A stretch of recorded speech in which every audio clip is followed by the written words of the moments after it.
শাওনের জুসের দোকান ছিল একদম বাজারের কোনায়। ছোট্ট এক দোকান, তবে খুবই জনপ্রিয় ছিল।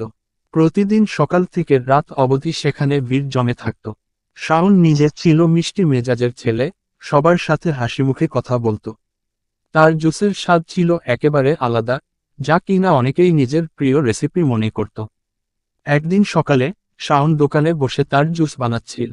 হঠাৎ এক বয়সী এক মহিলা তার দোকানে এসে দাঁড়ালেন। তিনি এক পলক শাওনের দিকে তাকিয়ে বললেন, একটা আনারস মরিঙ্গা জুস দিবি?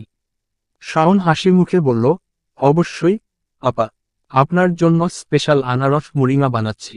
মহিলা কিছুটা অবাক হলেন, কারণ এতদিনের অভিজ্ঞতায় তিনি জানতেন কোন দোকানে এভাবে আনারস মরিঙ্গা করা হয় না। কিন্তু শাওন যে সারা দিন হাসিমুখে কাজ করে, তার জুসের স্বাদও সবার মন জয় করেছিল।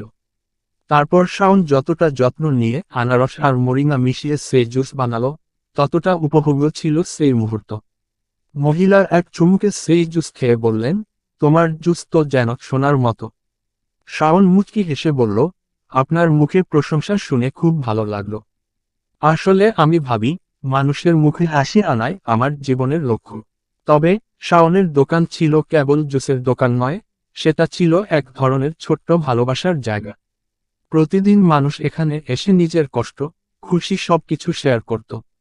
শাওনের দোকান ছিল এমন একটি স্থান, যেখানে প্রতিটি মুহূর্তে নতুন কিছু তৈরি হতো, মিষ্টি হাসি, নতুন সম্পর্ক, আর অনেক সুখ স্মৃতি। এভাবে শাওনের জুসের দোকান চলতে থাকে, যেখানে প্রতিটি গ্লাস জুসের সাথে মানুষের হৃদয়ের কিছু অংশ মিশে যেত।